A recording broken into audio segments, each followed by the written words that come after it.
And I will invite our next guest, Mr. Derrick or Tanous.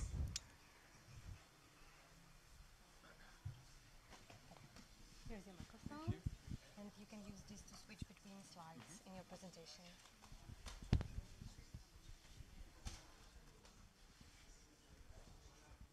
And there's a pointer as well? Yes, the middle one? Yes. Hello. Hello everyone. Good evening, and thank you so much for having me.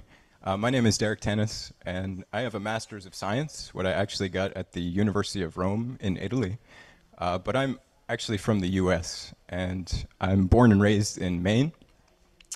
And I'm currently doing my PhD in Austria at the Department of Sports Science in Innsbruck. And my supervisor is Dr. Katarina Wernitzer. She is the principal investigator of the NERMI study. And so today we're going to be looking at a very special investigation from the NERMI study with a very health-conscious active population. So I'm involved in some different projects. The first one is where my PhD is entrenched. This one's called From Science to School, and it's the first study to look at the prevalence of vegan and non-vegan diets among pupils in the school setting and make the connection between different health behaviors. So I'm also involved as a research assistant for the follow-up study, and that one's looking at the health behavior of academic students and staff at universities and colleges. So I'm a part of the Good Health Retrospective Study, which is looking at the micronutrient status among the Austrian population, and the NERMI study, which is the main focus of today, where we're going to be looking at recreational distance runners and the connection of different diet types. So here's the outline of my talk. First of all, we need to talk a bit about diet, so we have a mutual understanding of what diet is. And then we're going to look at diet today, followed by the methods and results of the NERMI study. And then we'll have some discussion and conclusion. So first of all, what is diet exactly? Well, I think it could be a couple of different things. So first of all, it's just all the food and drink that one consumes. And we can pretty much see this in the energy balance model here on the left side. But diet could also be another thing, and that's where somebody restricts caloric intake. And in that case, the major goal is to lose body weight without actually making any changes in energy expenditure. Now, I want to be clear that I'm not recommending this as a healthy or sustainable way to reduce one's body weight, and the main focus I'm talking about is number one. So here we have some different eating patterns. And so most of us are guilty today of eating the seafood diet. We see food and we eat it. But here we can see there's two general types of omnivorous diets. And these diets don't have any scientific consensus for a rigorous definition. So the best definition for the flexitarian diet is somebody who usually eats vegetarian, but occasionally consumes meat. Now the four diets below this line, these have very strict, rigid scientific definitions. The first three are the general vegetarian diets, and the last one is also a vegetarian diet, but this one is very special, and that's because it contains no animal products whatsoever and is composed of 100% plant-based nutrition. So then we have diet today. So all across the world, there's about 7% of the global population eating a vegetarian diet, about 2% eating vegan, and the overwhelming majority of the world's population eats some type of omnivorous diet. What's really interesting is the skyrocketing that's going on with the vegan diet prevalence. So we can see just in the US alone, this has increased drastically in recent years. So why is it that people follow more and more plant-based dietary patterns all the way up to a vegan pattern? Well, there's many different things that drive a person's behavior. And we can see here in the COM-B model that capabilities that a person has, so all of the physical and psychological resources they have, may influence behavior. But also the physical and social environment that lead to the opportunities that people have may also drive a person's behavior. But motivation may overpower both of these things, And we can see the top motives for following a plant-based diet: animal welfare, health purposes, environmentally friendly. So these can be so powerful that they can influence behavior. So all this time I've been talking about more and more restrictive dietary patterns. But is it even safe to consume a plant-based diet? So here we have the position of the world's largest nutritional organization, the Academy of Nutrition and Dietetics. And here's what they say about vegetarian, vegan diets: that when these diets are appropriately planned, they can be healthful, nutritionally adequate, and may even provide health benefits in the prevention and treatment of certain diseases. So the key term there is appropriately planned. So the next sentence goes on to say that these diets can be eaten at all stages of the life cycle: during pregnancy, during lactation, infancy, childhood, adolescence, older adulthood, and also for athletes. For athletes. What about protein? Well, we're going to look at that a bit with the NERMI study. So here we have the methods of the NERMI study. This is Europe's largest study on runners, and it's the first study to look at the prevalence of vegetarians and vegans in endurance running events, and to make the connection between diet type and physical performance of half marathoners and marathoners all around the world. So this is an interdisciplinary study containing specialists in nutrition science, sports science, doctors of sports medicine. It's cross-sectional based on different surveys, has been conducted in 3 steps since 2015. So here we have the key results of the investigation comparing flexitarians with vegetarians and vegans. So for dietary motivation among distance runners, among these health-conscious athletes, what we could see is among the top 10 motives for why they should follow their diet, we only found one difference, and that was for sports performance, where the vegans were the most motivated to follow their diet type for sports reasons. Now, for BMI, we found that the flexitarians actually had the highest BMI among the groups, with a significant difference across the diet types. Now, considering these people are very health conscious, they had gone through a dietary change over their life. And so 85% of the total sample had changed their diet since childhood. Now, the difficulty of that change was overwhelmingly easy among the reports, and that it had a positive effect on physical and mental well-being in virtually all of the reports. And this may be why. It might have something to do with what they were eating. So on the right side here, we can see a forest plot. And these are the different food groups comparing the 3 diet types. So there are 3 major results here in this forest plot with significant differences across the groups.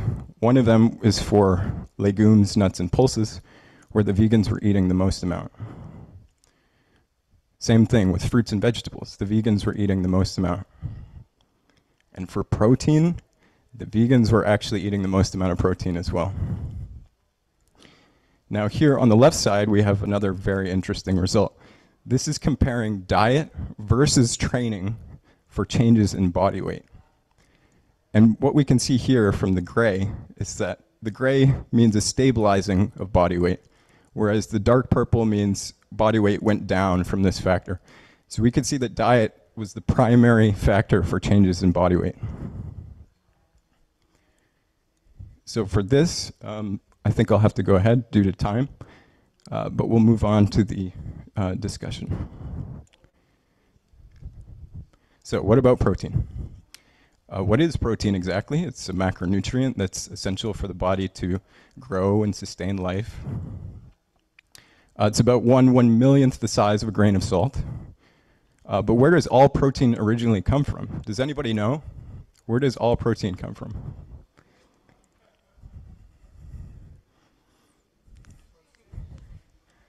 Plants. All protein comes from plants, and any protein found in animal tissues is just recycled plant protein.